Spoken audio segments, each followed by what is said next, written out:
I know you say you didn't remember a lot from Nagwaffen. Do you remember how you exited out? I remember being taken off the ship and told my time was up. And I didn't know anything about that. The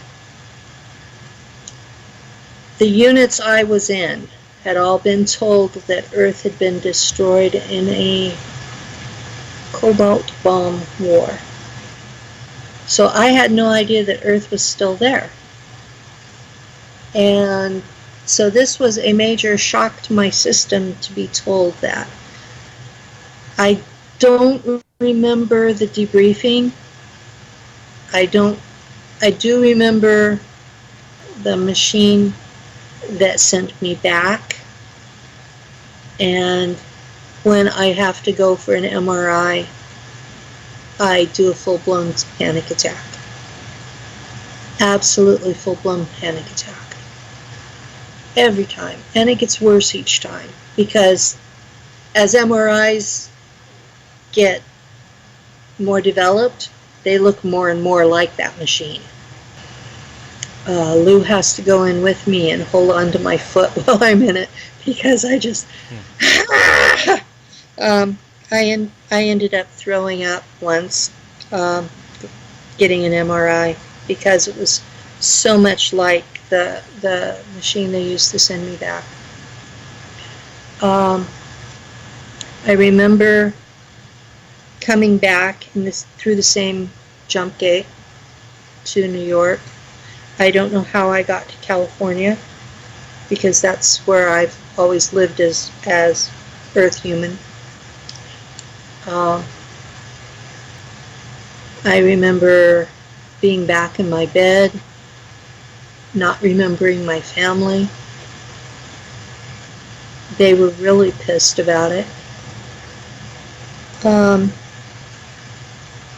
My father was half Cherokee, and he was a preacher for the Church of Christ.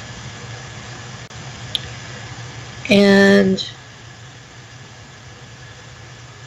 we were cult members, and that's how I was raised. And for me to suddenly one morning not remember my family or where I was or any of that was really disturbing to them. And their response to being disturbed was to beat me. In a lot of ways, they were worse than Langley. If they'd had a regeneration tank, they would have been as bad as Langley. I started kindergarten the September after I was returned. And I told the kindergarten teacher that Martians had left me on the doorstep. And of course she called my mom, who promptly beat me, and told my dad, and he beat me too. And I was 5. Well, not quite 5. I turned 5 in my kindergarten year. My birthday's in the fall. And so here I was, this little kid, with memories of being on Mars. And I was basically told I was a liar. And I learned real quick to not talk about it. And a couple of years later, whenever they tried to teach me to swim, I got pneumonia because I kept breathing in the water. Just like they had taught me to do at Langley. And yeah, there were signs all along. But I was too smart for... Well, we lived in the poor part of the Central Valley, and I went to school with kids from the labor camps. I don't think they have anything like that where you are. But in those days, California had the Braceros program, and they would have literally give temporary visas to a certain number of people from Mexico, and they would follow the fields as crops um, would get ripe and ready to harvest. The workers would go from one farm to the next, and they didn't have an actual boss, and they would live at these labor camps, and they were treated like slaves. So it was almost like being back on Mars. um, except I was surface instead of underground, and I wasn't in a plane. And I learned a fierce protectiveness of those people who were mistreated.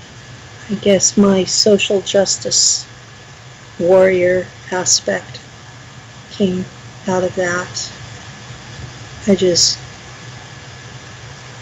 I've always identified more with them than the main culture. But I argued with the teachers when they were teaching science. I told them that Einstein was wrong. I was really good at math, in spite of the fact it wasn't base 60. I didn't think like any of the other kids. When I was little, I fought a lot. It took me a while to learn to live in a non-Teutonic society where females were supposed to be submissive. We moved a lot. Looking back on it, I think my father knew at some level that his kids were being kidnapped. But it didn't matter how often we moved or where we went. Every year, these guys in dark suits would show up and give the IQ tests and ask me a bunch of questions. And they would do, as we got older, they would do the same with my sister. I guess with the other kids, I never talked to them about it. I'm the oldest of 5. We all have signs of the genetic modifications. The others, I've never talked to them about this. They've tended to treat me like I was crazy anyway, because I would talk about things that were not normal. I had emotional problems as a teen, depression.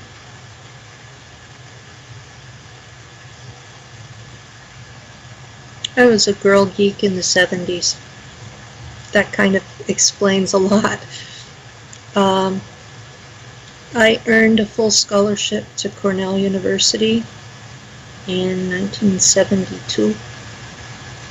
I was 17. My dad turned it down.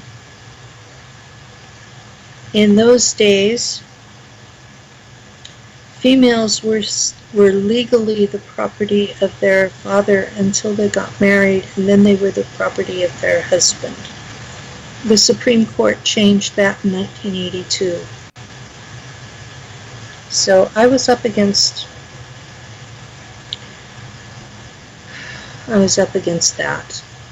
Because I was underage, which at that time was 21, there was nothing I could do about it.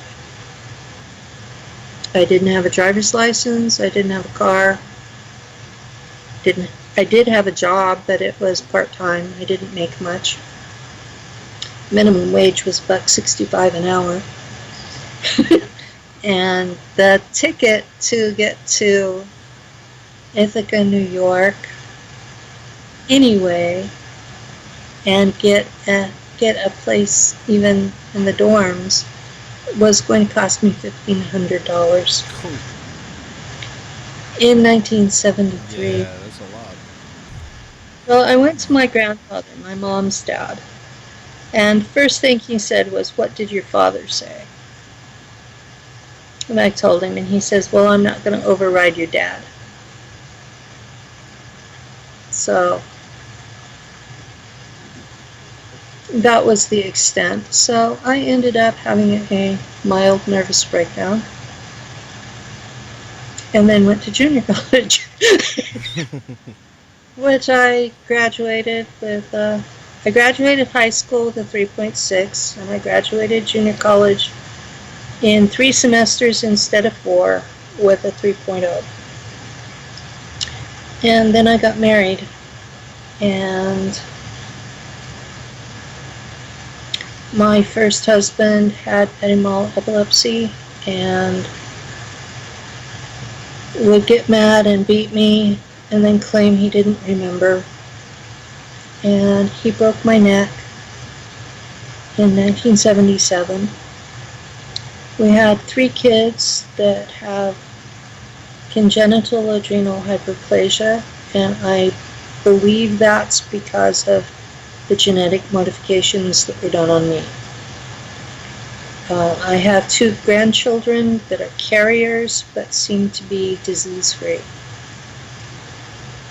My kids are all about your age.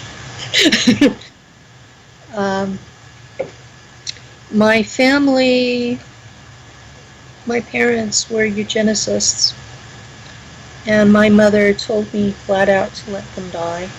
And when I didn't, she disowned me. And my father died in 1980. And my grandfather died a couple of years later. My mom remarried, and he had been a warrant officer in the Army and had supervised the construction of nuclear weapons. And he says, "And that's all I can tell you, or I have to kill you." So we never asked. My mom ever since then swears that I'm going to get her arrested because my stepdad was involved in this, and I'm talking. And it's part of her attempts to clamp me down into this quiet, submissive little girl person. Well, Mom, if they arrest you, it's going to be on your own. To be honest, we barely speak. She's disowned me 4 times and then claimed she didn't, and it's been one manipulative thing after another. I do understand that this thing is multi-generational, that she has obvious alters, so she was put through the same kind of thing that I was, who knows when, and she was abducted and her kids were messed with. She has O negative blood. All 5 of us have O positive, and none of us died. And this was before the Rogam shot. So it's obvious to me that military laboratories did this and made sure we survived. Eisenhower told them in '53 to do whatever it took for humans to survive the Draco terraforming of Earth. And that's what they've been doing. They've been kidnapping people and genetically modifying and sending people to Mars and Ceres and elsewhere in the solar system. There will be people that will survive it. Some of them are American, and some of them are German, and some of them are from other countries. Every country that has nuclear weapons except North Korea is part of the program. So all of this surface antagonism between countries is just for show. They're going to keep us divided so we can't unite against them. I see Earth very differently from most people simply because I know what's gone on in space. It's not Earth is not being run for humanity. Earth is being run for the elite, and they're planning on leaving and leaving us with the mess. And that's the short version. They think that because they're allied with the Draco that they're going to be spared. I don't think so. The Draco don't work that way.